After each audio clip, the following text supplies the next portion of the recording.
a ver, né? Principalmente nas escolas, né? A respeito, a respeito do que é muito passado para a gente, né? Por exemplo, surgimento da filosofia, sempre numa perspectiva ali grega, né? Por exemplo, se inicia, né? Com os grandes três pensadores, né? O Platão, Sócrates, Aristóteles. Geralmente começa nesse ponto de partida, né? Mas na aula de hoje a gente vai usar como base, né? A obra do Ney Lopes, que eu enviei lá no grupo, indicação do pai Dermes, né? A benção, inclusive. Pai Dermes também pode se sentir à vontade para fazer algum comentário também, de repente, porque como foi a indicação do senhor, já pode contribuir muito, né? Para a formação de hoje também. Quer dar uma palavrinha, pai? Que Oxalá abençoe a benção. Eu estava tentando achar o microfone. Ah, maravilha, perfeito. Tá, então vamos lá, gente. Para a aula de hoje a gente precisava, é que eu não consegui preparar slides, né? Mas eu vou tentando falar aqui, e aí fica fácil também para vocês poderem associar as imagens, né, que eu for falando. Mas enfim, a gente primeiro abre a nossa aula com símbolos, né, com simbolismo, né, africanos. Por exemplo, a gente vai falar sobre os adrincas, né? Os adrincas que muitas vezes, né, o Ocidente, que é a nossa região aqui, né, geográfica, onde a gente está localizado, eles olham para os adrincas como estampas ou decoração. E por que disso? Porque esses adrincas são, sabe aqueles símbolos que estão nos portões de casa, que você vê um formato de coração, formato de pássaro, que sempre estão em portão de casa, nas ruas? Então, esses são os adrincas, né?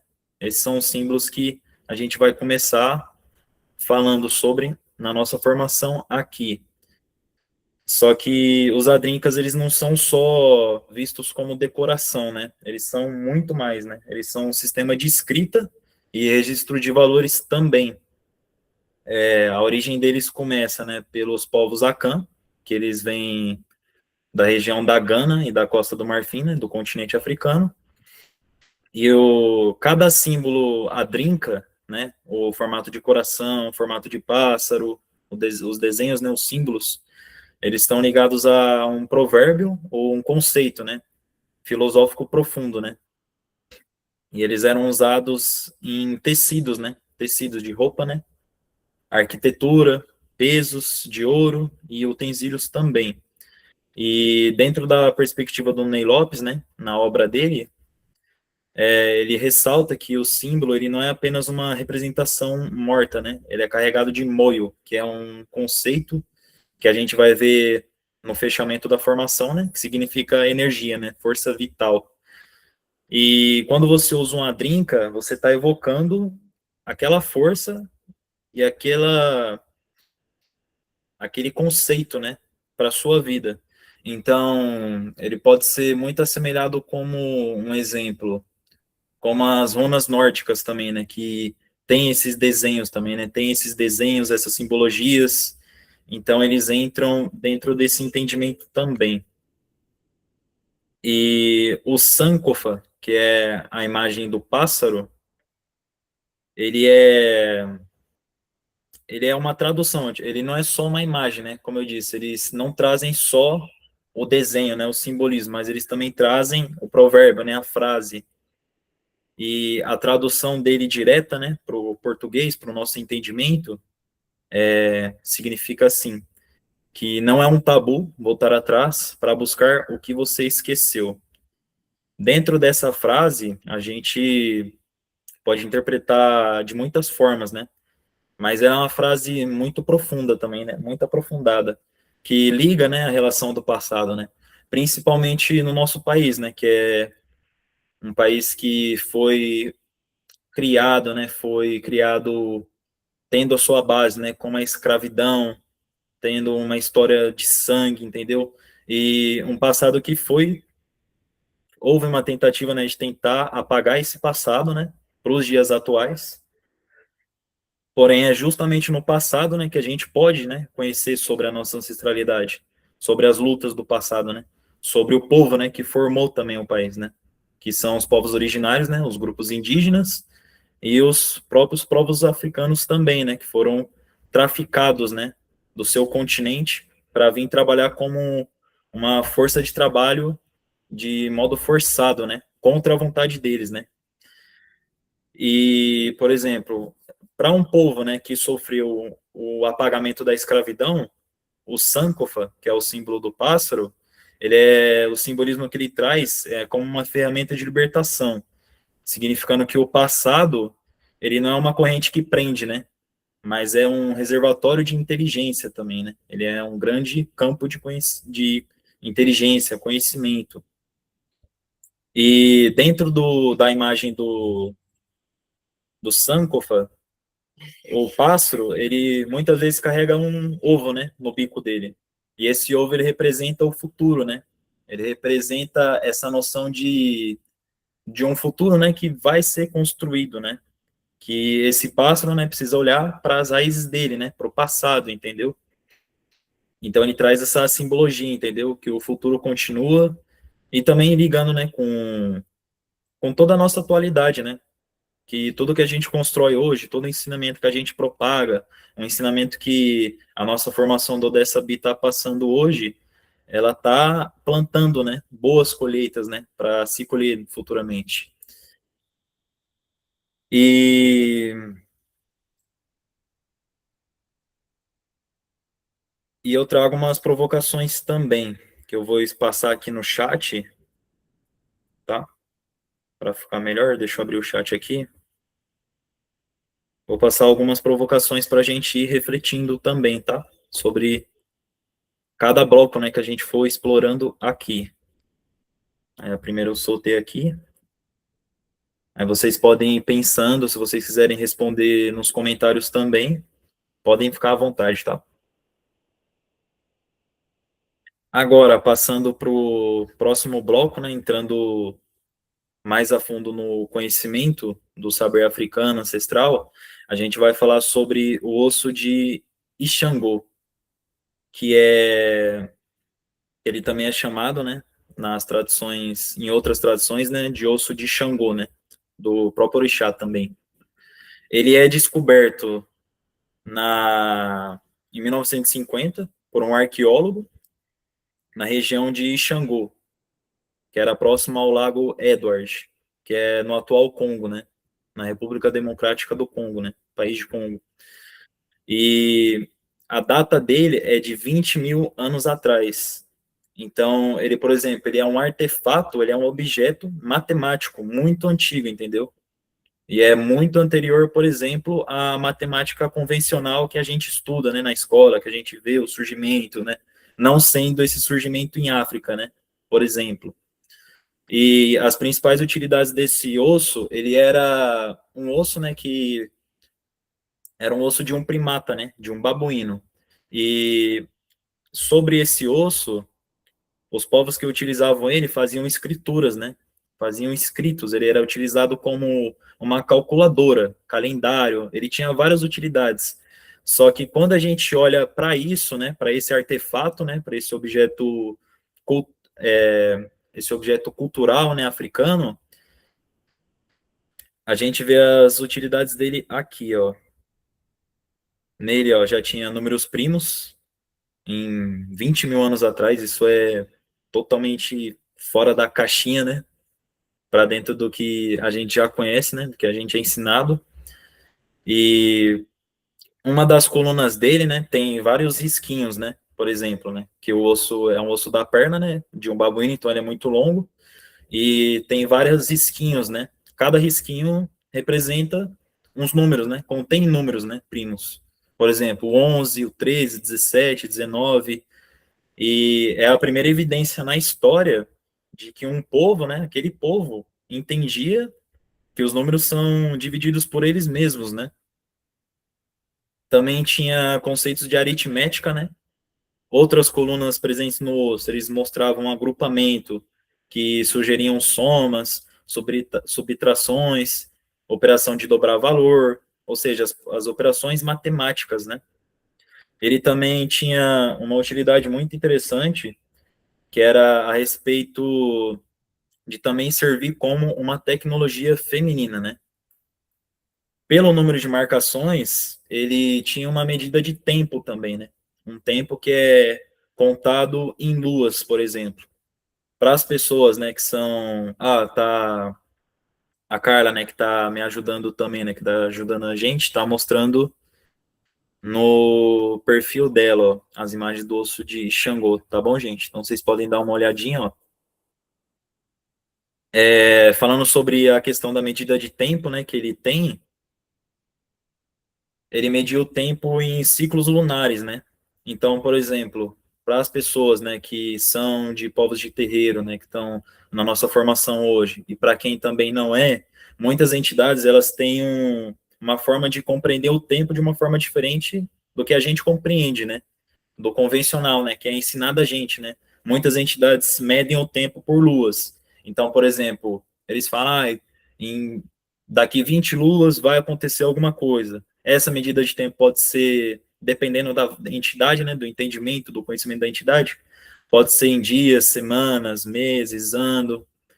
Então, essa medida de tempo estava presente, né, dentro dessa tecnologia, né, do artefato do osso de Xangô. E dentro da tecnologia feminina, né, da utilidade feminina, pelo número de marcações, você vê um agrupamento de 28 a 30 riscos. Ou seja, 28 a 30 é muito semelhante ao nosso calendário, né? Que a gente lembra, né, os dias do calendário, né? Que terminam em 28, 30 dias.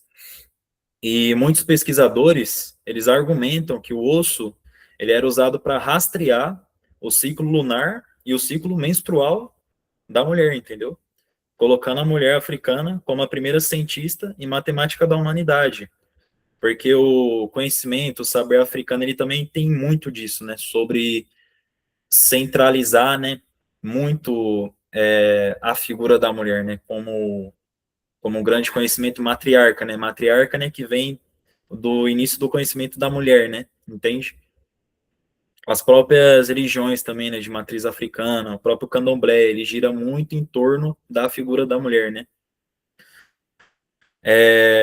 E agora, gente, tem a parte do fato político, né? Porque vocês se perguntam, né? Onde esse osso está hoje, né? Onde esse osso está hoje? O pessoal também a Carla vai compartilhar a imagem dos Sankofas também, tá? Para vocês darem uma olhada nos símbolos, né? Que eu falei no início. Olha lá os símbolos que ela está compartilhando. Com certeza vocês viram muito, né? Nas ruas, nos bairros. Mas voltando para o osso de Xangô, gente, vocês pensam, né, que ele é um artefato ancestral, né, de grande riqueza, que ele pode estar preservado em algum museu no continente africano, por exemplo, né, em algum museu, em alguma exposição, por exemplo, mas totalmente pelo contrário, tá, gente? Ele está localizado no Instituto Real Belga de Ciências Naturais, que fica em Bruxelas, que é na Bélgica, né, o país europeu. Então você vê incoerência, né? Porque é um artefato que surge na África, mas ele foi roubado, né, do seu dono, ele foi retirado do seu território e está exposto em um museu na Europa, entendeu? Então é totalmente, não faz sentido, entendeu? E esse aqui é um ponto fundamental para gente entender também, né, essa questão. Porque é um objeto, um artefato, né, que prova que a genialidade africana, ela não está no solo africano, né, continente africano, e ele foi roubado, né, durante o período da colonização belga no Congo, que também é uma colonização muito brutal, gente, muito brutal. Era o imperador, o rei Leopoldo II, se eu não me engano, ele foi responsável por exterminar mais de 10 milhões de pessoas naquela região do Congo, entendeu? Então, e é um extermínio que não é tão pautado também, sabe? Você não vê tão pautado quanto outros genocídios, né? Que sempre foram datados historicamente, né? E esse roubo, né, desse artefato, ele é um roubo colonial, né? Do colonialismo, né? que é o europeu, né, que chegou naquelas terras, roubou aquele objeto, aquele povo, né, o conhecimento, e é uma memória sequestrada, né, é um saber sequestrado, sabe? E a exposição de artefatos, como o osso de Xangô, em museus europeus, seria um exemplo do que muitos intelectuais chamam de extravismo cultural, né?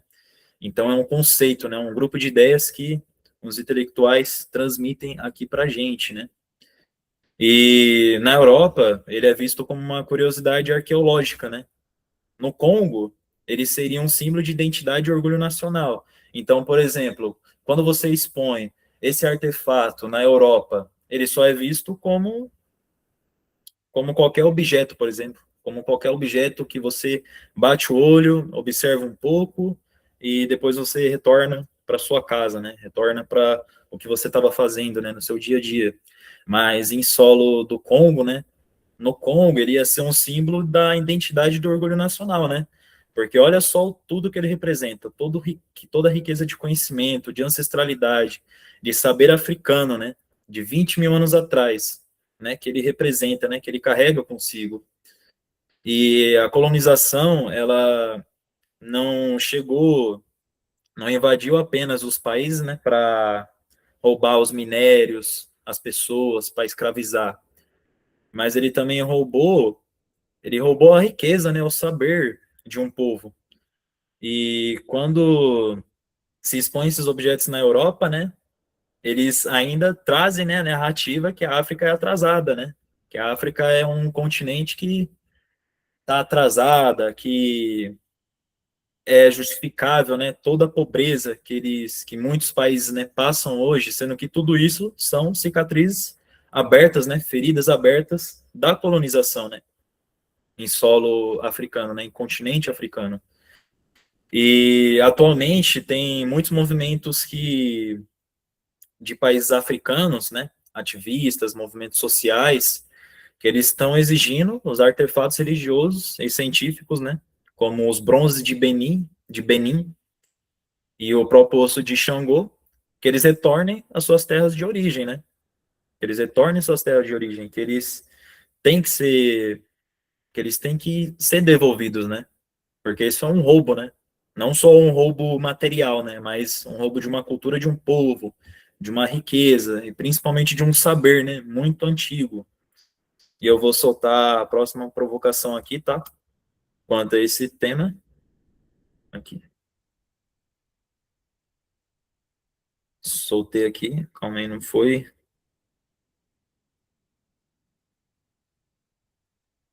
Como é que não foi? Não tá indo aqui, mas eu vou. É, eu acho que não apareceu para mim. Não sei se para vocês apareceram. Veio duas vezes, Matheus. Duas vezes? Ah, parece que Apareceu. deu uma travada. Não, mas maravilha, bom que já fica aí, tá? Agora, gente, a gente parte para o próximo bloco, e a gente vai falar sobre o Kemet, que é o grande berço da matriz de todo o saber. O Kemet, a própria tradução dele significa terra negra, né?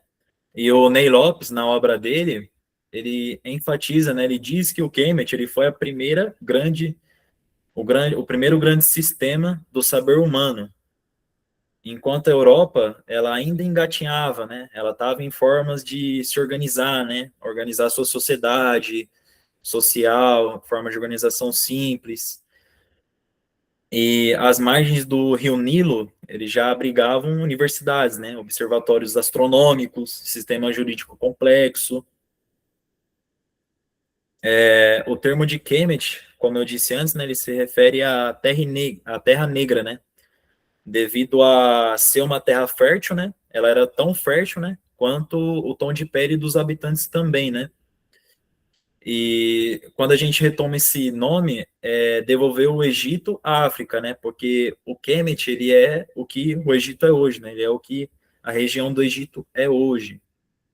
E o Ney Lopes, ele destaca que a religião, perdão, a escritura e a organização estatal, né, dos governos egípcios são anteriores a qualquer estrutura semelhante no Ocidente, né, que é a nossa região, entendeu? A região europeia, e é a que a gente também está presente, tá? E agora a gente vai falar sobre uma grande figura que é o primeiro polimata da humanidade, né? Que é o Imhotep. Tem variações também, né, na pronúncia do nome dele, né? Imhotep, Imhotep, mas enfim, né? O Imhotep, muitas vezes a história ocidental, né? Ela coloca o início da medicina em Hipócrates e da arquitetura em figuras gregas ou romanas, né? Já o Ney Lopes, ele traz uma justiça, né, para o Imhotep, que ele viveu cerca de 2.000 anos antes dos pais, né, entre aspas, europeus dessas ciências, né. Então, o Imhotep, ele é um gênio que descende, né, dessa região do continente africano, e ele era um gênio à frente do seu tempo, assim, né, à frente do tempo, do conhecimento europeu. Eu vou escrever os nomes, né, porque eles são bem complicados também, né, que a Sofia pediu ali, eu vou mandar aqui no chat. Nome do Imhotep. Aqui. São nomes, né, que a gente não está acostumado, né, familiarizado, né, na verdade, né. E ele era um mestre da arquitetura, né. Ele foi um arquiteto da pirâmide de degraus em Saqqara, acho que, se eu não me engano é assim a pronúncia, que foi a primeira grande construção de pedra do mundo, né, em pedras do mundo. E ele dominou a geometria e a engenharia quando a Europa mal conhecia a metalurgia, né? Então, o Imhotep, ele traz esses saberes, né, de construção, né, de arquitetura, muito antes do europeu, né? Muito antes da ideia, né, europeia. Ele também era mestre da medicina, né?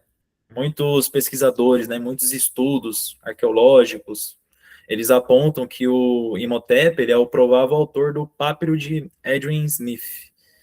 Ele é um tratado médico que descreve diagnósticos, tratamentos e cirurgias com base na observação científica, muito antes da medicina negra, né? Então ele também é visto, né, como esse grande pai, né, esse grande conhecedor da medicina também. E também tem outro conceito, né, que é a respeito da divinização, né? E ele tinha uma genialidade tão grande, né, na sua época, que milênios e milênios, né, após a morte dele,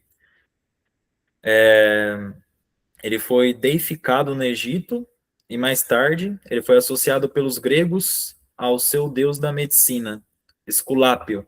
Então, por exemplo, ele teve essa associação, né, dos gregos, né, ao deus da medicina, que é o Esculápio.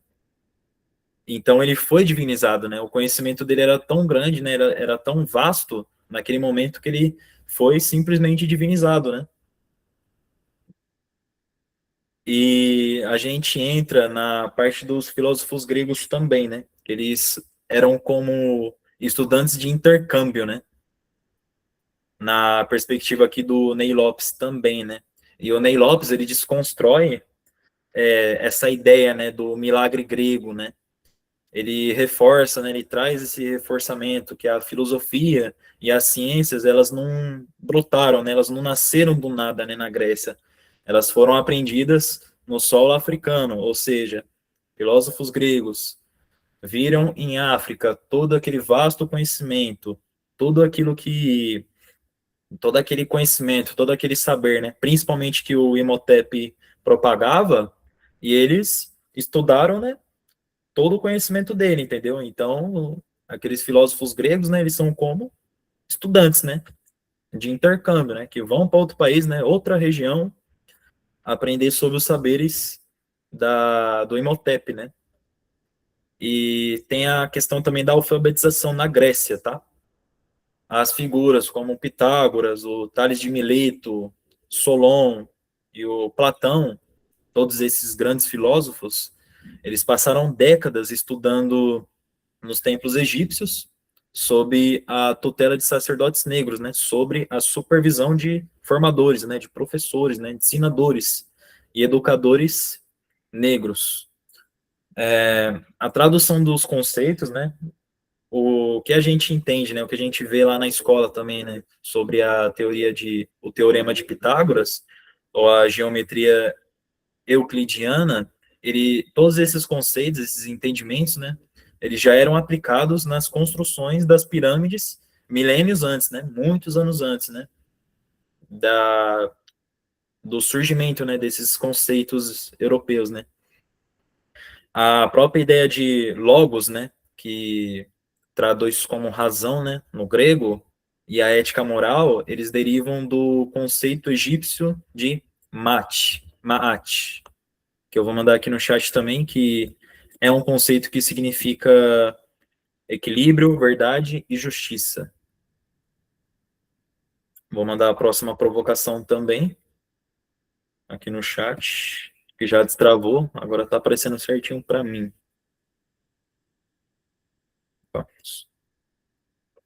Aí que o meu brilho baixou aqui do nada. Aí pronto. E para a gente traçar uma ponte também, né, um paralelo para o bloco que a gente vai abordar no fim da nossa formação aqui, a arquitetura do Imhotep e a filosofia que foram aprendidas pelos gregos, elas eram formas de organizar a energia vital, né, que era o moio. Eu falei no início, né, que depois eu vou mandar escrito certinho, tá? Todas essas palavras, né, todos esses conceitos, esses termos. E a arquitetura do Imhotep e a filosofia aprendida pelos gregos eram formas de organizar a energia vital, né, o moio, da sociedade para que ela estivesse em harmonia com o cosmos, né, com a cosmovisão. Agora, partindo para o próximo bloco, gente, a gente vai entrar num bloco a respeito de direito, né, e dignidade também. E a gente vai começar falando sobre um grande povo também, não, um grande grupo étnico, né, que eram os povos Mandi, que eu vou escrever aqui também. Tem variações, tá, na forma de escrever, vou digitar aqui, tem variações na forma de escrever, né, o nome deles, mas os povos Mandi, eles formaram uma espinha dorsal, né, um esqueleto dorsal do Império Mali, né, que era uma das maiores e mais prósperas potências da Idade Média, né, foi um grande império, né, na sua época, e diferentemente da associação, né, que se tem, que eles eram povos isolados, os povos Mandi, eles operavam um império com centros urbanos vibrantes, né, redes comerciais globais e uma forte tradição de letramento e oralidade também. Ou seja, dentro do Império Mali, né, dos povos Mandi, eles já tinham comércios, né, eles já tinham relação de comércio, troca de produtos, né. Por exemplo, eles organizavam feiras, né, um exemplo mais para a nossa realidade, né, eles tinham suas feiras já, né, eles tinham redes comerciais também, né, negociações com outras regiões próximas, fora essa forte tradição também de letramento, né, e oralidade, né, que eles transmitiam entre eles. E para esse povo, o conhecimento ele não era algo estático, né, ele não era algo parado, ele era uma força viva, né, uma força que se movimenta. E como destaca o Ney Lopes, né, na sua obra, a tradição oral dos Mandi, elas foram mantidas, né, pelos griotes. Eu vou escrever aqui no chat também, pelos griotes, que eles eram como histórias, né? Eles eram como mitos, né? A serem contados, né? Então, por exemplo, trazendo um exemplo também, eles seriam parecidos com os itãs, né? Que a gente tem hoje, né? Que são os mitos, as histórias dos povos iorubás, né? Que narram, né? Que contam as histórias dos povos iorubá, né? Dos orixás, né? Também, na verdade. E a gente vai agora para a Carta dos Mandi, que foi o primeiro registro que abordava ideias e conceitos de direitos humanos, no ano 1235. Então é muito, muito antigo, muito anterior, entendeu? E enquanto a Europa, ela vivia o auge do feudalismo e das monarquias absolutistas, né? Desses tipos de governos, né? Governos não, né? Formas, né, de organizar a sociedade. A Assembleia de Sábios em Curaçanfolga, vou mandar aqui no chat também. Essa Assembleia de Curaçanfolga, ela estabelecia 121 artigos que eram preservados de forma oral e depois eles eram transcritos, né? Depois eles eram passados, né, para algum tipo de material em papel, né, por exemplo, serem registrados. E esses 121 artigos, eles organizavam a vida social. E é muito interessante olhar para essa carta, porque ela é muito anterior a, por exemplo, a Declaração dos Direitos do Homem e do Cidadão da França, né? Que ocorreu em 1789, né? Ou seja, mais de 550 anos depois da publicação, né, do primeiro registro, né, da Carta dos Mandi, porque essa Declaração de Direitos do Homem e do Cidadão da França, ela se dá no contexto da Revolução Francesa, né? E nisso surge, né, essa declaração, né, que é tida como um dos primeiros, né, direitos humanos, né, primeiras declarações de direitos humanos que a gente tem de registro, né? E embora também a gente tenha a Carta Magna inglesa, que ela data, né, de 1215, ela era um tratado de limites entre reis e seus barões, né? Já a Carta dos Mandi, por outro lado, ela tinha um caráter de proteção social universal para os súditos do império. Ou seja, enquanto essa Carta Magna inglesa, ela privilegiava e falava sobre os reis e os barões, né, que eram posições de altas posições, né, dentro da organização daquela sociedade, as cartas do Mandi, elas falavam de proteção social universal para os súditos, né, do seu império, né? Ou seja, falava sobre não só, ela falava sobre toda a estrutura, né, da sociedade. Ela não separava, né, os grupos. Ela não separava os grupos por classes, por exemplo, entendeu? Ela falava de todos daquela sociedade, entendeu? Daquele império.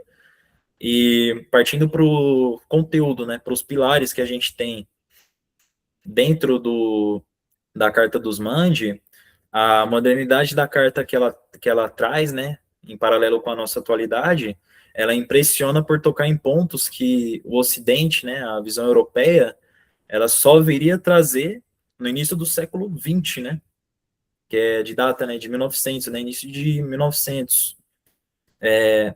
Dentro das cartas dos Mandi, o primeiro artigo ele falava sobre o quê, né?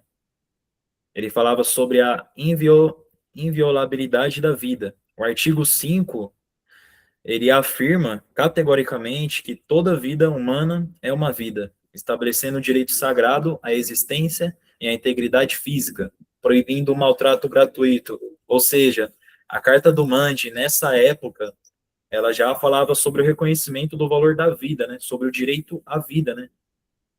E que toda violência contra ela era proibida, maltratamento.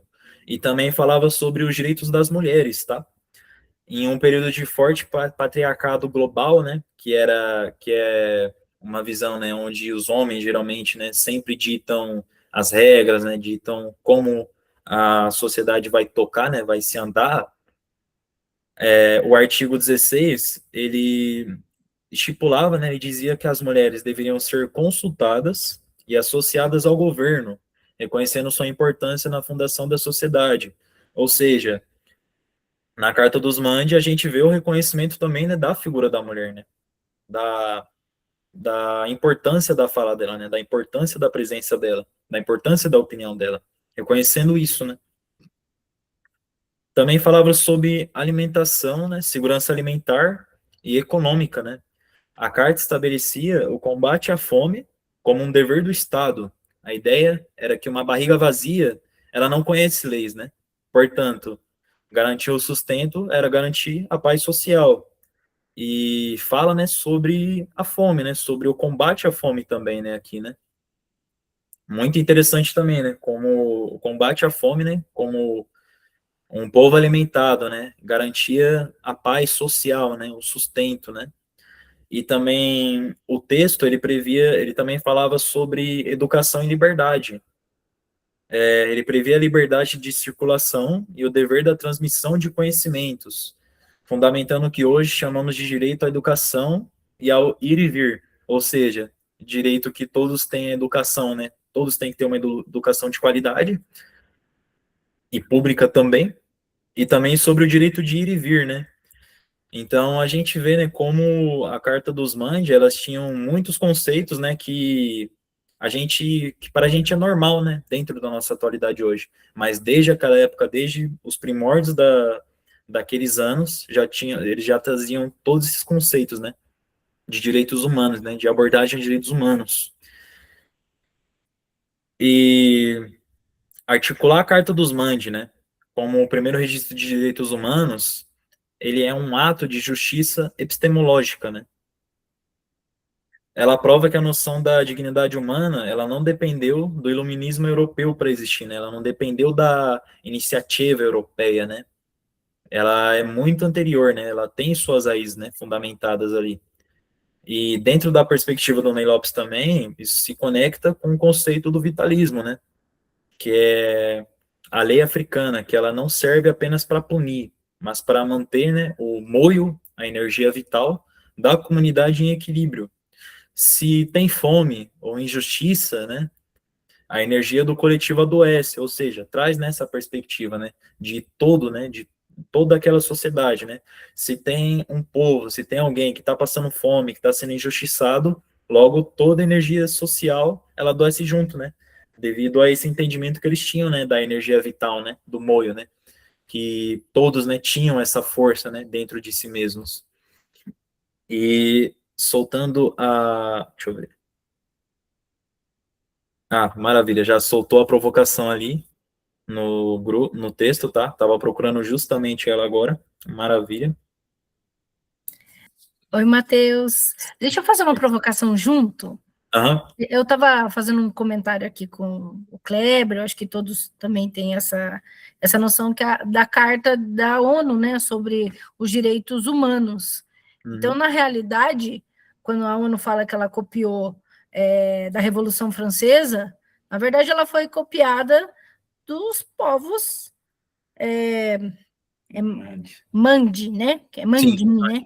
mande. Foi copiado deles. Então, assim, o quanto que foi apagado do povo africano os conhecimentos, você falou da filosofia, você Uhum. falou das artes, você falou da engenharia, principalmente da matemática. O Osho de Xangô, ele é muito mais antigo do que qualquer outra informação, e tem informação dos números primos que nenhum matemático europeu conseguiu ainda desvendar. Então, eles sabiam muito mais coisa. E quanto que foi roubado da gente, né? Fica essa provocação hoje minha, que doeu, viu? Essa doeu. Mas foi bom. Dói muito. Não, exato, dói muito, né? Porque sob essa perspectiva, né, a gente vê que a gente ainda tá numa escravidão, né? Só que ela só mudou a forma, né? Tá na escravidão da cultura, né? Porque, por exemplo, ontem, né, a data, né, que 13 de maio, né, que é a data que foi assinada a Lei Áurea, né, pela princesa Isabel, né, que foi tido, né, como a grande libertação do povo negro, né. Não é uma data de comemoração, né, gente, é uma data de pesar, né, porque isso foi em 1888 e logo após a abolição da escravidão naquela época, o povo preto que foi escravizado, eles foram deixados à margens da sociedade, né? Eles não tiveram nenhuma política de auxílio, né? Eles não tiveram distribuição de terras, né, para recomeçar a sua vida. Eles não tiveram acessos a direitos à saúde, educação. Então eles foram totalmente deixados à margens. Tanto que é nisso, né, dentro dessa falta, né, dessa falta de ação, né, do Império Monarca, né, naquela época, né, do Estado, né, se iniciou as favelas, né, porque um povo que não tem para onde ir, não tem para onde andar, ele vai recomeçar conforme suas possibilidades, né, e conforme também os materiais, né, que ele tem disponível, né. Então, é uma falsa data, né, que não é para a gente comemorar, né, para a gente sentir ainda, né, muitos dos efeitos, né, toda essa dor, né, da escravidão que ela traz ainda, né, e a gente olhando ao redor, a gente vê, né, aquela clássica imagem também, né, dos livros de geografia, né, onde a gente vê um muro, né, a divisão do muro, de um lado tá uma grande favela, né, uma grande quebrada, e do outro lado, um Alphaville, né, então, por exemplo, é uma grande retratação, né, do passado, né, entendeu? É uma grande retratação do passado, né? Então é uma data que a gente tem que refletir muito ainda, né? A gente tem que refletir essa data, tem que continuar refletindo ela, desmitificando, né? Quebrando muitos conceitos, né, equivocados que foram feitos em cima dela, para que a gente, né, tenha, né, uma consciência, né, construa consciência melhor, né, sobre isso, né? Principalmente para o povo que está vindo para o futuro, né? Principalmente para o futuro. E, né? Pode falar. Deixa eu fazer um comentário. Hoje as periferias é como se fossem as senzalas das casas dos grandes senhores, né? Onde em volta dessas grandes casas, dessas grandes mansões, ficam as pessoas que ainda servem essas pessoas, né? A periferia ainda não deixou de ser a senzala, mas a gente está na luta ainda e vai continuar, porque a data é bem incisiva, porém, a gente precisa desmistificar, porque o que tem de cultura, o que tem de música, o que tem de inteligência, tecnologia, a gente não deixou de evoluir. Pensam-se aqueles que estão nas grandes casas ainda, na casa do senhor, que a gente deixou. E é isso que incomoda. Incomoda a pessoa preta, pobre, periférica, dentro de uma faculdade do lado do filhinho riquinho, né? Daquele que se acha que pode, só eu posso, aquele não. E aí a gente vem em encontro com tudo que fala da filosofia africana, de todo mundo ter um pouquinho de tudo, porque daí a energia circula. Se deixa muito de um lado e pouco do outro, desequilibra. Sim. Então, assim, a gente já vem nessa coisa como de comunidade, um ajuda o outro. Se um ajuda o outro, ninguém fica sem, né? Acho que o Kleber levantou a mão também. Peraí, deixa eu fechar aqui. Também. Também. Me ouvindo bem? Sim, estou ouvindo. Estamos ouvindo. Então, eu queria deixar uma pergunta para todos, para que a gente possa refletir, que muitas das tradições africanas, elas não ao contrário do Kemet, não tinham o costume de deixar registros escritos, simbólicos. A gente aprende muito que as tradições iorubás, as tradições bantus, que o conhecimento era passado através da oralidade. Uhum. Mas isso não quer dizer que o conhecimento produzido no atual Egito, o antigo Kemet, centralizado na Biblioteca de Alexandria, não tenha sido produzido também por esses povos, né? Então, a gente precisa refletir sobre isso também, esse intercâmbio de saberes entre os povos africanos, e a apropriação que teve dos europeus através de Alexandria, através da Biblioteca de Alexandria, no Egito, onde os grandes filósofos gregos iam estudar, né? Onde os romanos iam estudar, era em Alexandria, que, ao contrário do que muita gente tenta transparecer, é sim no Egito, é sim na África, né? Tem mais o Lucas. Lucas, Lucas também.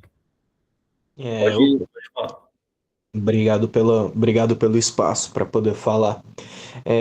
Eu só queria dizer, né, falar a respeito disso que a gente falou, que os europeus, né, eles gostam de se gabar muito, tem uma certa pedância por parte deles, como se eles fossem os descobridores da alta classe, de como é uma sociedade organizada.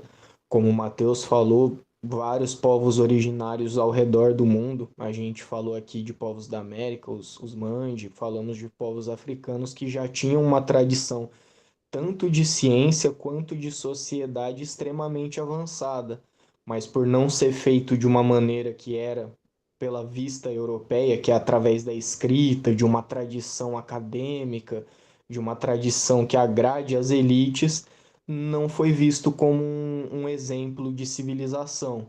E até hoje, como uma das nossas companheiras falou, aqui teve uma fala logo antes do Kleber, peço desculpa porque eu não lembro o nome, a gente tem entidades hoje que se dizem portadoras dessa realidade, responsáveis de garantir esse bem-estar social que já era algo visto pela humanidade, por esses povos, como um direito básico. E a gente vê que não é garantido da forma correta. Eles ainda focam muito nessas tradições escritas, nos professores, nos acadêmicos que estudam isso e esquecem as pessoas que estão ali. Inclusive, a companheira falou de um exemplo muito bom, que são as periferias.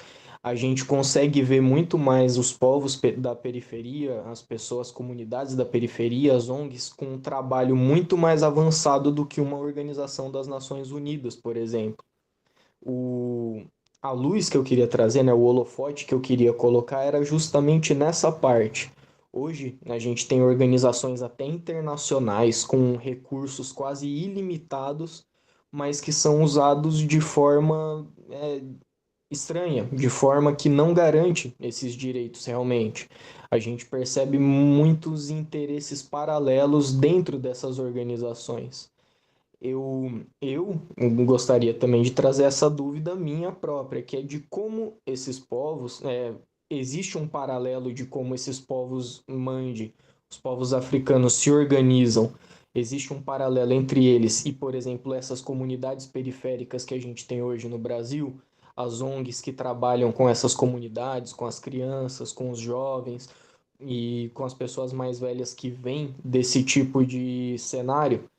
É um paralelo parecido, o tipo de trabalho que a religião da Umbanda, as religiões de matriz africana, as pessoas que trabalham com serviços sociais, existe um paralelo que a gente consegue criar, principalmente nessa questão de recurso, né?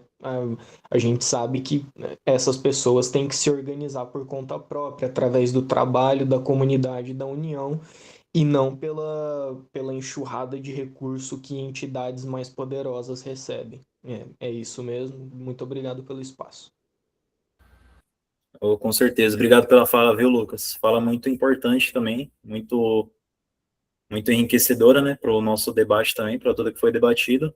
E te respondendo também, né, sobre a relação, né, dos paralelos, né, cara, tem total relação, né, porque você vê na própria dinâmica, né, dos povos de terreiro, né, tem muita essa questão, né, do convívio, né, do respeito, né, entre cada um também, né, principalmente a hierarquia, né, onde os mais velhos, né, que detêm mais sabedoria, mais conhecimento, eles estão em uma hierarquia de respeito, né, maior, né, que é passada de baixo, né, e o próprio início, né, início não, né, mas a própria transmissão, né, que o Caboclo das Sete Encruzilhadas, né, ele passou também, assim que ele trouxe, né, a mensagem para o Zélio Fernandino de Moraes, né, que foi o médium que ajudou, né, a formalizar, né, a Umbanda naquela época, né, naquele contexto. Ele traz, né, essa frase, né, que aos mais novos ensinaremos, né, e com os mais velhos, né, nós aprenderemos, né, mas também tem essa relação, né, de ensino mútuo também, né, a gente aprende, né, tanto os mais velhos quanto os mais novos, né, e principalmente dentro da realidade das periferias, né, das ONGs, né, das próprias iniciativas das periferias que a gente observa, a gente vê, né, que, tipo, a caridade também, né, que a gente tem, né, com um outro, né. Por exemplo, se a pessoa se preocupa, por exemplo, se aquela pessoa está com alguma necessidade, se ela está precisando de algum alimento, por exemplo, de algum apoio, não só na questão material, né, do dinheiro, mas também do alimento, né, emocional também, entendeu? Então, a gente tem muito, né, a gente consegue traçar muito, né, esses paralelos, né, e toda a influência também, né, dessas formas, né, de organização de muitos povos, né, africanos, né, porque é muito vasto, né, cada estrutura, né, cada forma de atuação dos povos, né, entende? Ah lá, uma frase que mandaram aqui no chat, ó, aquele que não senta para aprender, não consegue levantar para ensinar. É exatamente, né, exatamente isso. E ontem, né, dia 13 de maio também, né, dia dos nossos saudosos pretos velhos, né, que representa essa simbologia, né, da hierarquia, né, da idade, né, do conhecimento, né, o respeito, né, também, né, aos mais velhos, né, aos idosos também, né. Quando a gente se ajoelha, né, para ouvir os ensinamentos que um preto velho passa para a gente, muda muito, né, a perspectiva para a gente. Quem nunca, né, chorou também num colo, né, de um preto velho, né, desabafando para ele de alguma situação da vida, né, e ele responde de uma forma que toca tanto, né, o coração, né, tanto a nossa alma, né, que parece que algo muda, né, na gente, né? Então, reconhecemos também, né, e saudamos os nossos pretos velhos, né, nossos sábios pretos velhos também, né? Adorei as almas, né? Dando continuidade aqui, gente, também no conteúdo para a gente terminar de fechar, vou continuar falando, né, sobre o Império Mali, né? Sobre a origem dele, mas também dos povos mandingas, né? Quem nunca ouviu a frase, né? Quem não pode com mandinga não carrega patuá. Vou explicar agora, né? A origem e o Império do Mali, né? Os povos mandingas, né, que eu já mandei como se escreve no chat também, eles têm a origem deles, né, na região da Senegâmbia e do alto do rio Níger, né, no oeste africano, na região do oeste africano. Eles foram arquitetos, né, do Império Mali, um dos estados mais ricos, né, e organizadores da Idade Média, né, como a gente viu. Eles eram governados por figuras como Sundiata Keita e Mansa Musa. E diferente de outros grupos, os mandingas, eles eram majoritariamente islamizados, né? Ou seja, eles eram um povo africano que tinham esses traços, né, do Islã, entende? Do Islã na sua cultura, ou seja, eram povos, né, que eram muçulmanos, né? E aí tem a diferença, né, que o Islã é a religião, né, e o muçulmano é o povo que pratica, né, os ensinamentos, né, de Maomé, né, que é o grande idealizador, né, que é o grande percussor, né, difusor do Islã, né. E isso, né, dava a eles, né, uma cultura muito urbana, né, comercial e, sobretudo, também, né, do conhecimento, né, do acesso ao conhecimento, né, das escrituras também, né. E os mandingas, eles chegaram no Brasil sob um estigma e, ao mesmo tempo, um prestígio próprio deles também, né. No Brasil, especialmente entre os séculos 18 e 19, os mandingas, eles foram traficados, né, em grande escala para regiões como a Bahia e o Rio de Janeiro. Tanto que na Bahia nós temos uma grande revolução, né, uma grande revolução não, né, mas uma grande revolta. Pode ser entendido como é uma revolução também, né? Mas é dito, né, como uma grande revolta, né, que foi a revolta dos povos malis, né, que a gente também vai falar mais para frente, né, ao longo do curso também. E os povos mandingas, eles eram alfabetizados em árabes, né? Porque eles possuíam conhecimentos de astronomia e de matemática também. Eles eram vistos, né, como uma mistura de medo, né, ao mesmo tempo de medo e respeito pelos colonizadores, né? Então a palavra mandinga, né, ela acabou se tornando no vocabulário do colono, né, do colonizador, um sinônimo de feitiçaria, né? Entendeu? De feitiçaria, de azar, sabe? De magia, né? Mas no tom pejorativo, né? No tom da ofensa, claro. Mas, na realidade, a mandinga, ela se referia à riqueza de saberes espiritual daquele povo, né? Não só espiritual, né? Mas também, né, no próprio conhecimento em si, né? E como foi comentado também, né, sobre o patuá, né? O patuá, que é uma bolsa, né? Ela era um elemento central, né? Que os povos mandingas carregavam, né? O patuá, ele é um pedaço de couro, né? É uma bolsa de couro com os trechos do Alcorão, né? Ou rezas também. E o Alcorão, né? São as escrituras sagradas do Islã. E eles carregavam, né? Como um cordão, né? Por exemplo, né? Como um cordão, né? Nos seus corpos também. E o colonizador, ele viu o patuá, né? Como um amuleto mágico, né? Só que para o Mandinga, ele era muito mais que isso, né? Ele era uma tecnologia, né? Ele era além também, né, desse entendimento de tecnologia, né?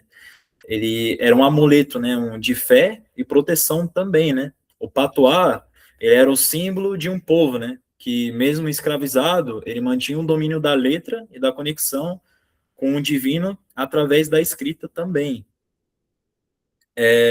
E um dos pontos mais complexos, né, da história dos Mandinga no Brasil, ele envolve a posição na estrutura social colonial, né, devido ao seu porte, né, a sua disciplina e as suas habilidades, né, seu repertório, seu conhecimento.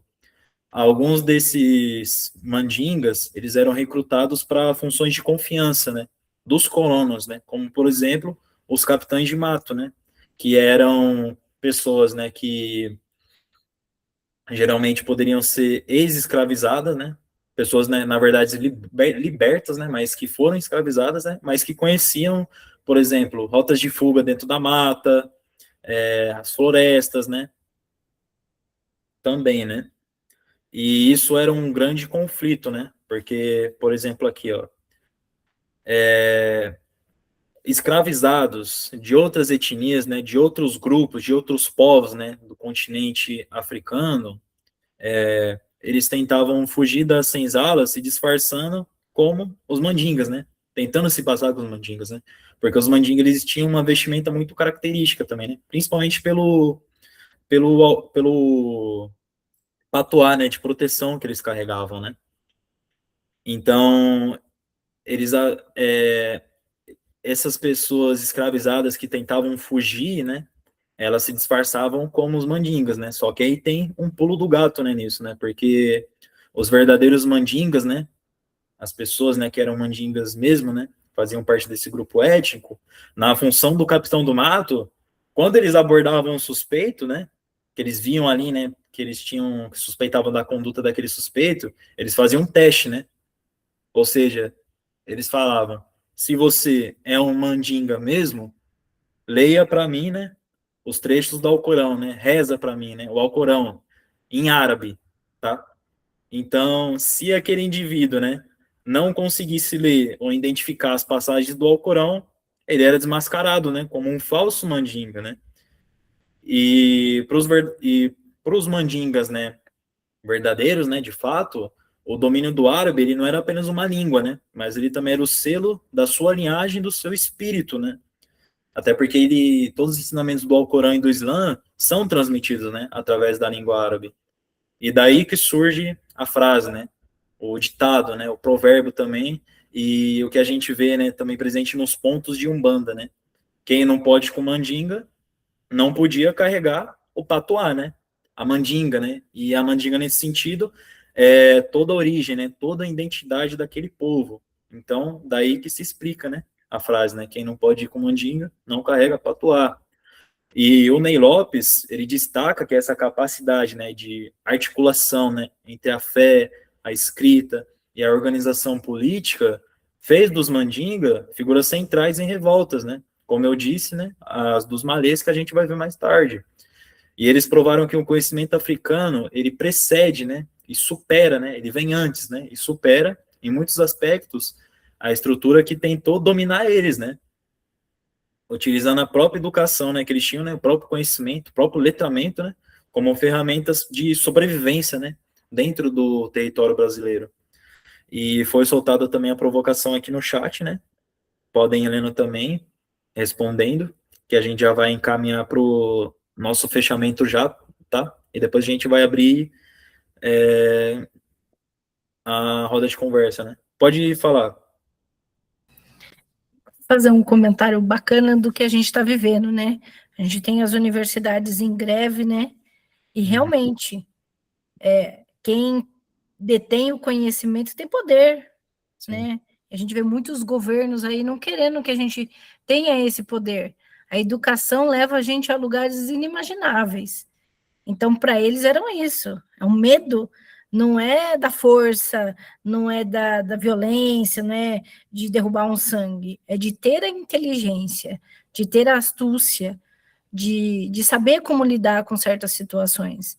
E até hoje, a gente vê isso nos conflitos com o povo do Oriente Médio, né, que a maioria é muçulmano, e, né, tem o Islã como base, e eles têm medo, porque são povos inteligentes, são pessoas inteligentes. Tanto na África, no Oriente Médio, como no mundo inteiro, tem muitos muçulmanos, e aí você tem as nossas religiões de matrizes africanas, que têm uma inteligência fora do padrão europeu acadêmico certinho. Se a gente pudesse mudar isso em academias, né, nos lugares de ensino superior, do infantil ao superior, seria um pouco mais diferente o mundo, né? Seria um pouco mais agradável de viver, ia ser dividido, ia ser todo mundo tem um pouquinho de comida, todo mundo tem um pouquinho de carinho, todo mundo tem um pouco de estudo, e todo mundo ia viver bem, ninguém ia ter excesso de nada. Pelo contrário, ia ter excesso de vida, né? Não, exatamente, com certeza, né? Tanto que é isso, né? Se a gente olhar, né, muitas das coisas, né, sobre a perspectiva de alguns grupos étnicos, né, povos africanos também, a gente vê, né, a interpretação, né? A gente vê uma forma de ler o mundo diferente, né? Porque o que a gente está acostumado é isso, né? A gente vê um sistema que tudo é baseado na produção, né? Em sempre produzir, produzir mais, em que você trabalha, e não tá bom, você tem que produzir mais, você tem que trabalhar mais, e isso reduz sua vida, né, sua integridade física, mental, psicológica. Então é sempre essa busca pelo excesso, né, que causa tanto adoecimento, né? Sendo que em nas perspectivas de muitos povos, né, africanos, né, a gente vê que na própria Carta dos Mandi também, né, tudo, tudo, nada precisa ser excessivo, né? Mas necessário, né? Como a Carla também pontuou, né? Tudo é necessário, nada precisa de excesso, né? Para a gente organizar, né, a nossa sociedade também, né? E leva também uma reflexão, né? Para a gente entender, né? Conhecer outras perspectivas, né? Que estão além do que a gente já conhece, né? Expandir, né, essas perspectivas. E para caminhar para o fechamento, gente, a gente vai falar sobre o vitalismo africano, né? Que é o Moio, o Muntu e o Futu, que eu vou mandar aqui, tá? Também no chat. Peraí. Pronto. Nesse momento da aula, gente, né, caminhando para o fechamento e depois para a roda de conversa, né, o objetivo que eu quero mostrar para vocês, né, que a gente quer mostrar para vocês, né, é que nas matrizes africanas, né, o conhecimento ele não serve para vencer a natureza, né, mas para a gente se sintonizar com ela, né? Ou seja, para que a gente vai continuar derrubando tantas árvores, né? Queimando tantas florestas, sendo que a gente tem que se conectar com ela, né? Com a energia dela, com a essência dela. Então, o vitalismo africano, ele é essa filosofia, né? Ele é essa filosofia que parte, né, da abordagem da ciência da vida, né? Da força vital da vida, né? E falando aqui, primeiramente, né, sobre o moio, né? Que seria como a matéria universal, né? A energia, a força vital, né? Todos esses são forças vitais, né?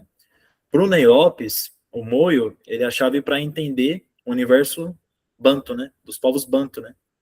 Que também, né, originaram, né? Influenciaram, né? Na formação do culto do candomblé de Angola, né? E o que é o que é o moio, né? Ele não é apenas alma, né? Ele é também a força que torna as coisas reais, né? Ele é a vitalidade, né? E onde que está o moio, né? Por exemplo, ele está em tudo, né? Ele está em tudo. Pro pensamento ocidental, uma pedra, ela é uma coisa morta, né? Se a gente observa uma pedra, ela não se mexe. A gente entende que não tem força ali, não tem vida, por exemplo. Mas pro vitalismo africano, a pedra tem moio, as plantas têm moio e as palavras têm moio. Então, tudo isso é nesse sentido da força vital, né? Que a gente falando aqui, a gente lembra muito também, né, do próprio sentido da palavra axé, né? Que remete muito também, né, nessa ideia de força vital, né? De essência, né? Entende? Então, por exemplo, quando uma pessoa que está cuidando de plantas ali, né? Uma pessoa que detém conhecimento sobre plantas, né? Ou você também, né, que está regando sua planta, por exemplo, você colhe, né, uma folha, você está dialogando com o moio, né, daquela planta, com a força vital, né, daquela planta, entende? E a gente tem o outro conceito, né, que é o muntu, né, que é o humano como força em movimento, né, força vital, né, de movimentação, em movimento. O muntu, ele é a força vital que é realizadora, né, realizada. Nós não temos, né, uma vida. Nós somos uma vida em fluxo, né? Nós somos uma vida em movimento, né? Constantemente. A gente não vive parado, né? A gente sempre está em constante movimento, em constante fluxo, né? E no pensamento europeu, né? Principalmente aqui trazendo o Descartes, né? O filósofo Descartes, disse, né? Que quando você pensa, né? Você logo existe, né? Eu penso, logo existo, né? No vitalismo africano, do Muntu, ele diz: sou força, logo me movimento e me conecto, né? Então, traçando esses paralelos, né, entre o penso, logo existo, você só existe a partir da ideia de consciência, né, ideia de raciocínio, né? Quando você começa a pensar, né? Quando você começa a ter uma abordagem, né, uma visão material das coisas, né? Material no sentido do que é palpável, né? Como aquele exemplo que eu dei da pedra, né? A pedra não tem vida, né, por exemplo, né, dentro desse entendimento aqui, né? Mas no vitalismo africano do mundo, né, eu sou a força, né?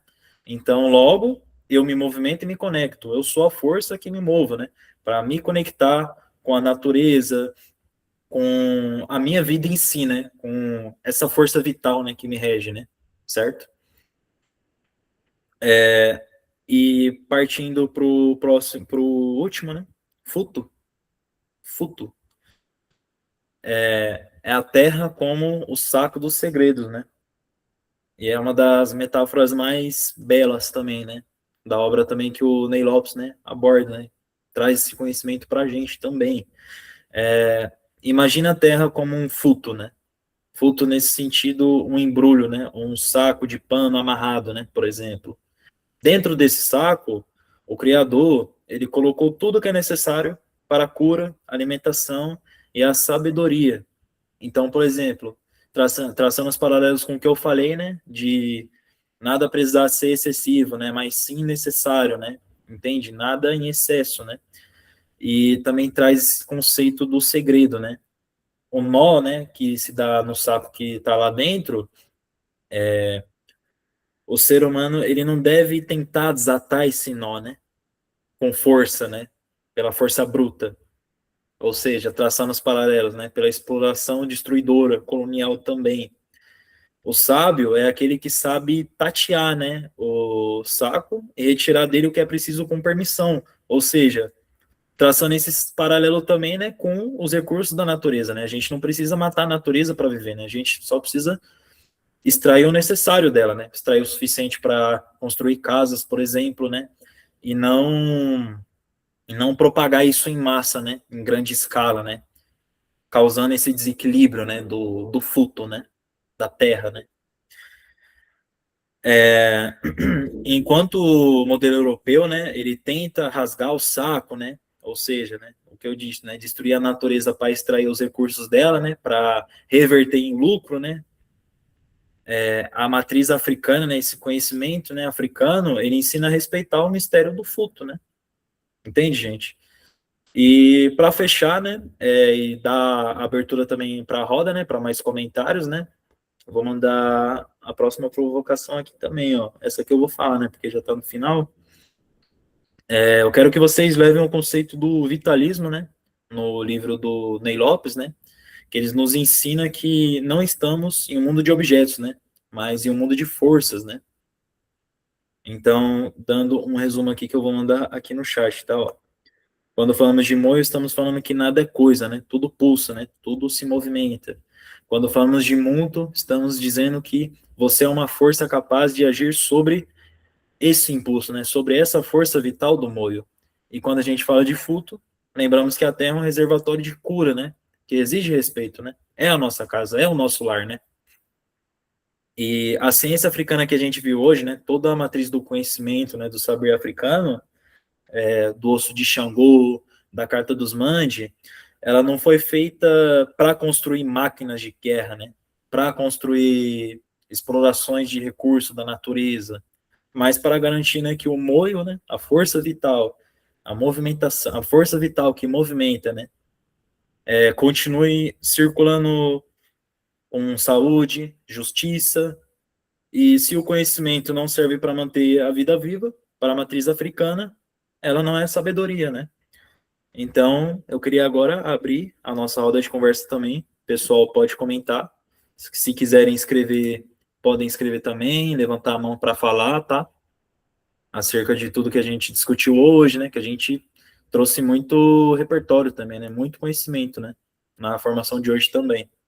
Podem levantar a mão agora, tá?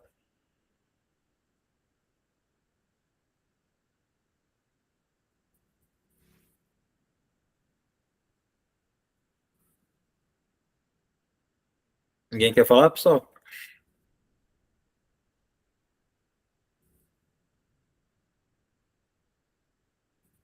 Ah, o Lucas levantou a mão. Guardei também. Quem levantou a mão primeiro? Não vi.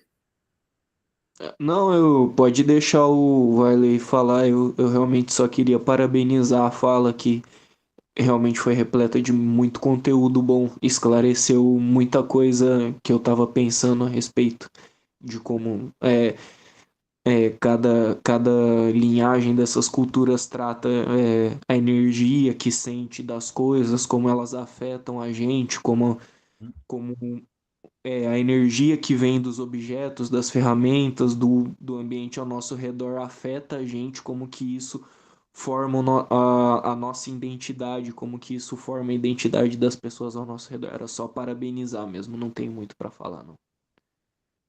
Ah, não, perfeito, pô. Toda fala é válida, pô. E a gente fica muito feliz também, né, pela sua consideração, né, por você ter absorvido, né, os conceitos, né, que foram abordados por você, que foram abordados aqui, né, na formação também, né. E, e é isso, né, o objetivo é esse, né, a transmissão dos saberes, né, do conhecimento, né, da oralidade também. Né? E lógico, né, dos registros dela também. Pode falar, irmão Arley, meu parceiro. Eu acho que ele tá com saudade de você, viu? Eu também tô com ele. Tá me ouvindo aí? Tô ouvindo, meu parceiro. Primeiramente, boa noite a todos, parabéns pelo conteúdo aí. E o que me pegou bastante aí, ô Matheus, nas suas falas, é quando você falou da abolição dos negros, né? Aí eu parei para pensar aqui e falei, caramba, os negros foram libertos, né, da escravidão. Mas desde quando o povo preto parou de lutar por um espaço, parou de lutar por um prato de comida, parou de lutar pela vida, entendeu? Isso me pegou bastante, cara. E eu confesso que meu olho encheu até de lágrima aqui, mano, porque é uma coisa que pega bastante, cara. Pô, hoje em dia, o povo periférico preto acorda cedo para trabalhar, enfrenta abusão, enfrenta desaforo de gente mal educada para chegar em casa a não ser umas 10h30, 11 horas da noite, quase meia-noite, para no outro dia lutar de novo, começar a luta de novo, entendeu? Então, a escravidão só mudou de nome, né? E o sistema criou esse tal de 6 por 1 aí, que para quem é CLT aí é complicado demais, cara. E só queria deixar essa fala minha aí que pegou bastante. Boa noite aí para vocês. Valeu, meu irmão, pela contribuição. O que você fala é com exatidão, né, cara? Porque é isso, né? Quanto mais a gente estuda, né? Quanto mais a gente conhece, né? Do sangue que a gente carrega, né? Do povo que a gente vem. E o sangue é independente também de tom de pele também, né? Independente se a pessoa é parda, branca, preta, né? Retinta. Tem muitos indícios, né? Muita probabilidade, né? De correr o sangue, né? Desse povo, né? Que sempre derramou seu sangue, né? Para construir esse Estado, né? Essa nação, né? Tudo que a gente conhece hoje.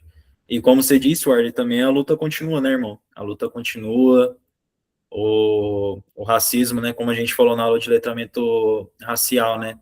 Ele só muda suas formas de operar também, né? Nas condições também, né, da escala 6 por 1, que é totalmente desumana. É uma escravidão legalizada, né? Por meio da lei. E é de derrubar lágrimas mesmo, cara. É derrubar lágrimas mesmo. Mas enquanto somos, né, povos de terreiro, umbandistas, candomblecistas, e não precisa também ser, né, dessas religiões, mas só de você ter, né, uma formação, né, um conhecimento, saber da história desse país, né, o tanto de sangue, né, que ela foi construída, né, o tanto de corpos, né, que foram traficados, né, tirados, né, sequestrados do seu continente, né, para outro continente, né, que eles nem conheciam, né, do roubo da cultura, né, que a gente ainda vê hoje, né, como por exemplo o artefato do osso de Xangô, né, que está lá na Bélgica, né. Toda essa luta, né, que ainda continua, a gente tem que ler ela, né, como um combustível, né. A gente tem que ler como um combustível, né, para a gente continuar se formando, se especializando, conhecendo a história do nosso povo, né, não caindo, né, nessa mentira colonizadora, né, também, né, nessa farsa colonizadora de que os povos africanos só foram escravizados, que eles aceitaram ser escravizados, que aquele era o lugar que eles tinham que estar, né, na base social, né, entendeu? Que eles têm que ser diminuídos pela cor de pele que eles têm, pela origem que eles têm, entende? Então, tudo isso serve como um combustível, né, para a gente continuar lutando, se formando, né, e se capacitando também, né, para a gente continuar combatendo, né, toda essa mentirada, né, entende? Pode levantar a mão também, tá, pessoal? O Arley levantou a mão.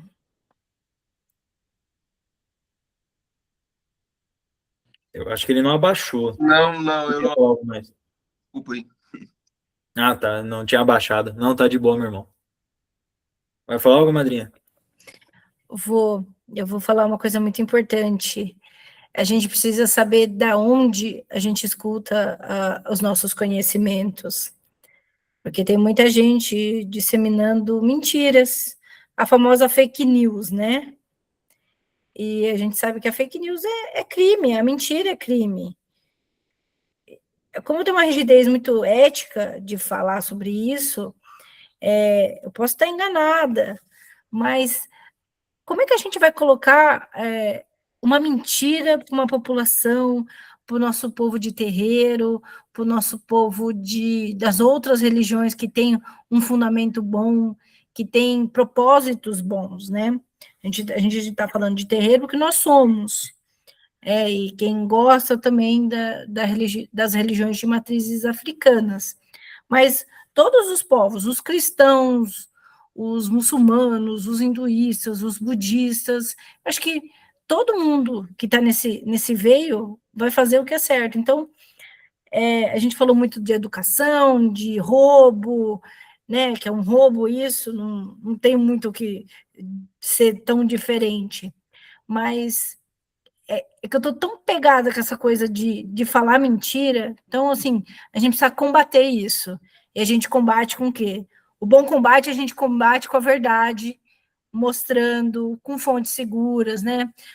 Eu nem falei uma boa noite pro pai Dermes, desculpa, a sua bênção, a nossa amiga Marcela, e todos que estão aqui hoje, que tem esse veio de falar a verdade, de mostrar a verdade, de colocar isso explícito, para não ter esse erro de falar, é porque macumbeiro só faz besteira, porque é cristão que está batendo não sei o quê, é um muçulmano que está jogando bomba, é o budista que está morrendo de fome. Não, são pessoas que têm a ciência, da sua forma mais pura, de falar a verdade. E é o que a gente está fazendo aqui.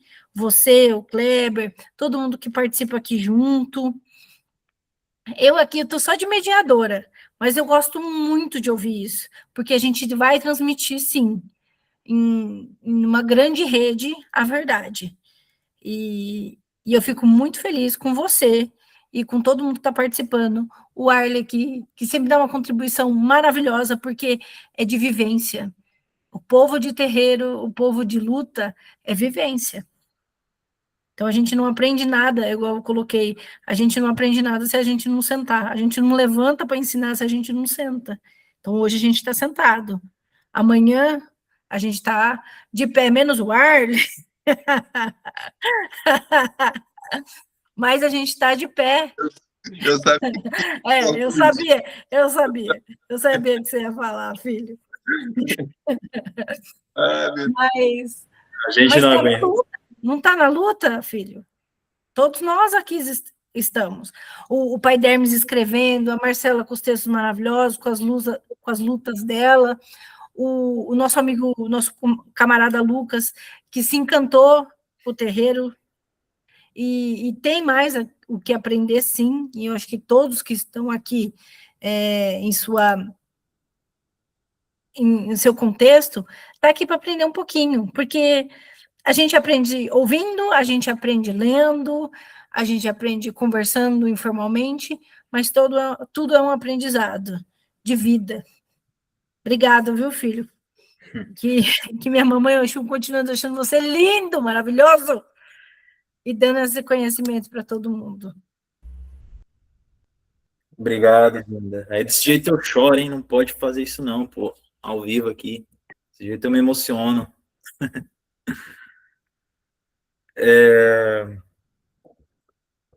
Quem tiver também mais comentários, gente, poder contribuir, Marcela, Pai Dermes também, né? Fala de todo mundo também, né, que sempre enriquece também o nosso momento aqui.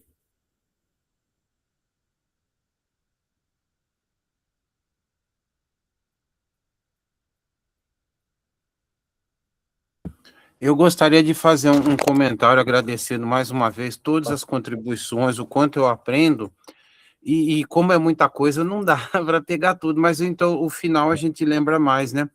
E eu quero aproveitar uma fala do Arley, por quê?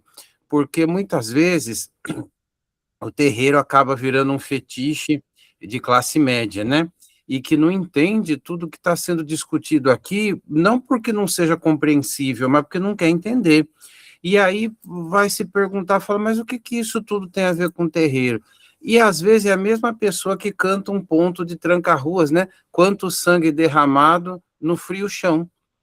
Só para pegar um exemplo, e não entende que sangue é esse, de onde ele vem, por que vem, se ele é ancestral, se é ancestral e odierno, como diz o Sankofa, e foi a fala do Arlen. Então, assim, é tudo tão vivido, tão vivenciado, como vocês colocaram também, não é algo distante, não existe religião de terreiro sem o corpo, e o corpo é prazer, o corpo é dor, o corpo é fome, é saciedade, é tudo isso.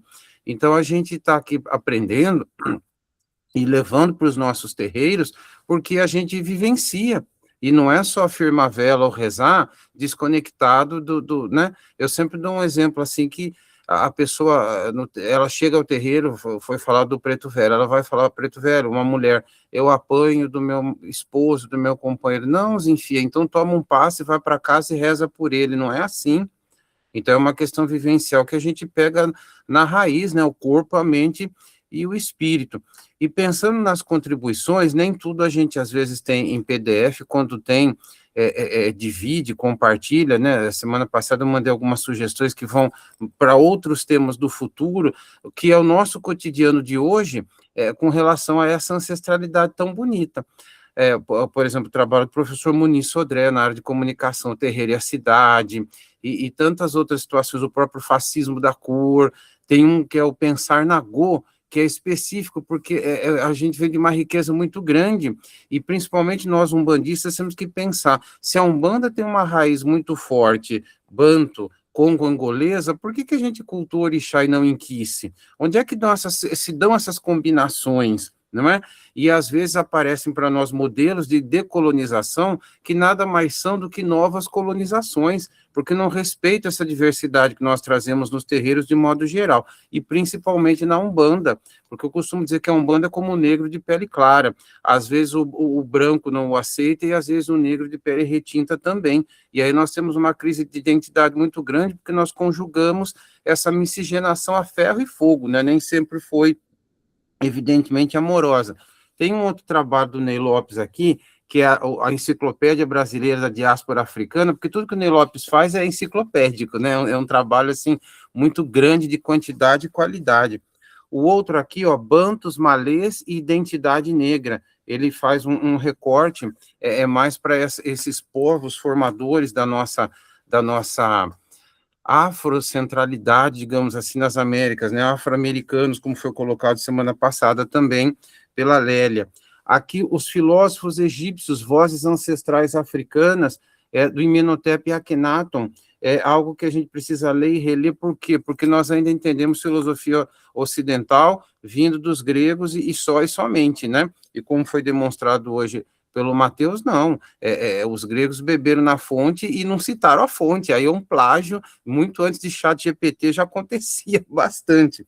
Esse aqui que é muito lindo, bem ilustrado sobre os Adrincas, e uma das autores é a Elisa Nascimento, que é viúva do Abdias Nascimento, e o Abdias, para não me alongar, eu tenho uma admiração muito grande por ele, porque todo mundo pensa que ele é de terreiro, mas ele não era de terreiro, mas ele transitava, e é um documentário belíssimo chamado Exu Abdias, porque ele é o Exu que vai e volta e nas encruzilhadas, e demonstra que para o povo preto, aquilo que nós celebramos nos nossos terreiros é cultural, é resistência, não precisa ser religião, mas é espiritual. Quando nós temos o Machado de Xangô, o quadro que volta para o Palácio do Planalto, aquilo é muito simbólico, porque foi retirado no governo anterior do Evangelistão, né, em que tudo que é indígena, tudo que é de origem afro, tudo que é afro é do demônio. Então, quando volta aquele Machado, nós não estamos invadindo e criando uma monocultura dos orixás, dos inquices, dos voduns, não.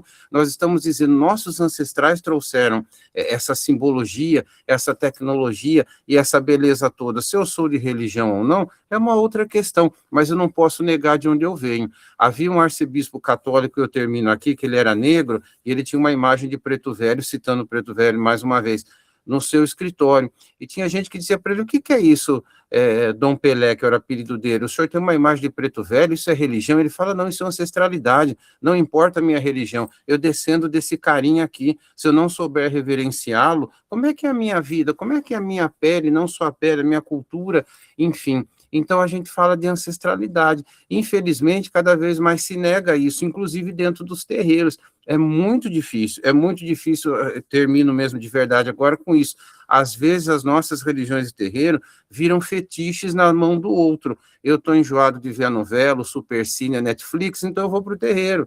E lá eu danço, eu como, eu paquero e está tudo certo, mas fora de um contexto, fora das raízes, e é isso que a gente não pode perder. Então, o objetivo desse curso, todas as questões que são levantadas de economia, do cotidiano, trabalhistas, político-eleitorais, políticos sem ser eleitorais, tudo reflete na nossa espiritualidade. Afirmar uma vela é um ato político, não tem como. Muito obrigado a todos e todas, que Oxalá nos abençoe mais e mais. Gratidão, Pai Derme, sempre, né? Sempre um prazer também, né? Privilégio para a gente, né? Escutar todo esse poço de sabedoria também, né? Do Senhor, né? Que o Senhor traz, toda essa fonte, né? de conhecimento, né, que traz.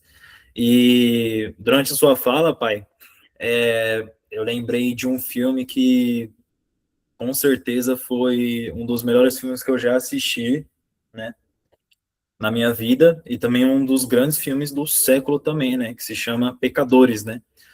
Esse filme Pecadores, ele é um filme que, cara, ele traz, né, essa abordagem ancestral do culto, né, ancestral ao povo preto, também fala, né, sobre colonização, né, só que eu não posso falar a ideia, né, do filme, porque é o plot, né, ele tem um plot, né, na verdade, o plot central, né, mas, assim, assistam, porque ele aborda a colonização, só que de uma maneira diferente, né, do que a gente está acostumado a ver, né?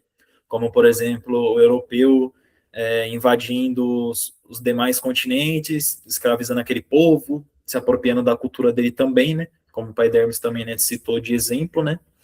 Mas assistam esse filme, Pecadores, tá? Porque ele é de grande... Não, ele vai surpreender vocês, é um filme muito forte também.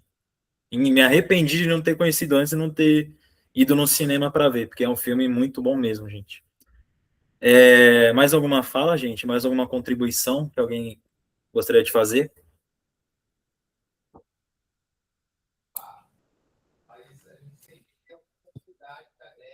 Eu posso agradecer quem ficou até o final, que foi o pai Dermes, que hoje eu peguei o livro dele, eu preciso pegar para ler e me inteirar mais. A Fabi, o Guilherme, o Lucas, o Arley, o Kleber, que entrou numa outra reunião, que é uma luta atrás de outra. E você, Matheus? Todas as vezes que a gente precisa de você, você está longe, mas não interessa a distância. É o coração da gente que sempre está junto, né? Eu espero que as outras pessoas que também que tiveram, a Isa, e todo mundo que vai assistir, guarde isso e seja um multiplicador, né? Cada um é uma sementinha. Tem uma pessoa que eu não tô boa para lembrar nomes, mas ele diz que ele não tem 60 anos. Ele fala que ele tem mais de 1 milhão de anos dentro dele, porque ele acredita que ele é o que ele é hoje por causa da ancestralidade. Semana que vem eu trago o nome dele. Mas é isso, cada pedacinho da gente é um pedacinho de ancestralidade. E é isso que a gente faz se reunindo. Então, obrigado a todo mundo que participou hoje e que vai assistir esse vídeo daqui a alguns dias, né? Que vai estar calmo, tranquilo. E se tiver uma sugestão de filme, livro, eu vi um meme, né? Que eu acho que o brasileiro vive de meme, né? Mas é interessante, porque a gente aprende também. Né? Um quadrinho, qualquer coisa que seja, traz para a próxima discussão. É muito bacana quando todo mundo participa. Obrigada, viu, filho? Você quer terminar? Claro, vou partir para os encerramentos, né? Agradecendo também, né, a presença de todos, né, novamente. Toda a presença, né? Se não fosse a presença de vocês, né, o projeto também não estaria acontecendo, né? Porque é isso, né? A gente transmitir esses saberes, né, esses conhecimentos, né, e ampliar, né, a nossa leitura de mundo também, né? A nossa perspectiva, né? A nossa forma de entender o mundo, né? Ver o mundo com outros olhares, né? Ver a história, né, do nosso país, né? Do nosso povo de outras formas, né? E é isso, gente. Queria agradecer muito, né? Novamente, né? Por tudo, né? E como a Carla também disse, né? Minha madrinha, maravilhosa, perfeita. Tragam também sugestões, coisas que vocês verem na internet, porque na internet a gente vê muita coisa, porque tudo é válido, né, gente? Desde um meme, né? Desde algo que a gente acredite ser besta, né? Dentro dessa interpretação, né? O que está por trás daquilo a gente consegue extrair, né? Muita coisa, né? A gente consegue analisar muito, né? Trazer muito entendimento para a gente, né? Mas no mais é isso, gente. Gratidão a todos, tá? Boa noite a todos também. E até a próxima formação nossa, na próxima semana, né? Maravilha, gente. Boa noite, até a próxima. Gratidão aí por tudo. As palavras, tudo. Falar de pessoa. Gratidão. Valeu, meu irmão, tamo junto. Pode falar, Guilherme. Reforçando aí só também, gratidão, maravilhoso, parabéns, viu? Obrigado, valeu. É isso então, gente. Boa noite. Tchau, tchau. Espero que todos tenham uma boa noite também, né? Um bom fim de noite. E que os pretos velhos, né? Nossos saudosos pretos velhos continuem nos abençoando, né? E protegendo sempre. Axé.